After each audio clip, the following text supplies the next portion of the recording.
Okay, let's dig in. Welcome to another deep dive.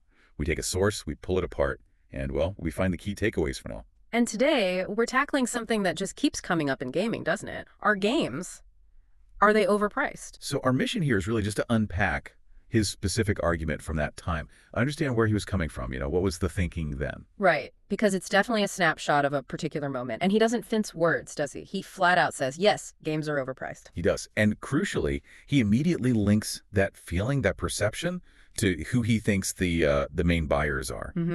He identifies the primary audience as being like 12 to 25 years old, that age bracket. And that's key, isn't it?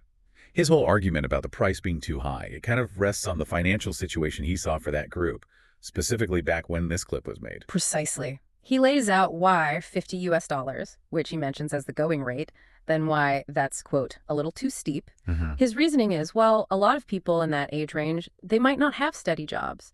Or maybe they're students, juggling college cost food, rent, books, that kind of thing. So that $50 isn't just throwaway cash for many in that group he's talking about. It's a real consideration. It's a serious chunk of change. It means making a choice, maybe sacrificing something else. Yeah, and he doesn't just, point out the problem and leave it there. The source actually offers a very concrete solution. He does. He suggests pretty boldly that companies should slash prices, aim for somewhere between 15 and 30 US. Which is a massive drop from $50. It really is. And his logic for why this makes sense is, well, it's interesting. He frames it as being better for everyone. A win-win, basically. Right. That's the idea.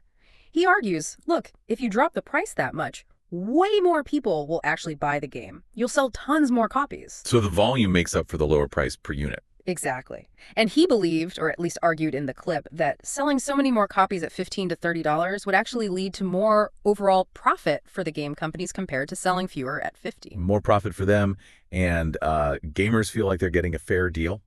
Everyone's happy. That was the vision anyway. That was his argument presented in the source, yes. Okay, so let's quickly recap that perspective from the 3D Game Man clip.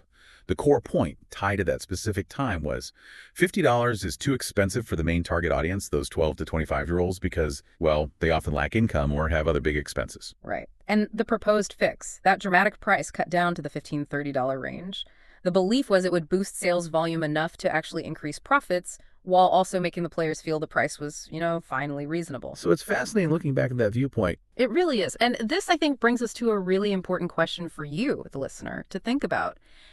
Given this perspective from the source, rooted firmly in that time period, focused so much on the audience's perceived ability to pay back then, what does hearing that make you think about game pricing and who the audience is today?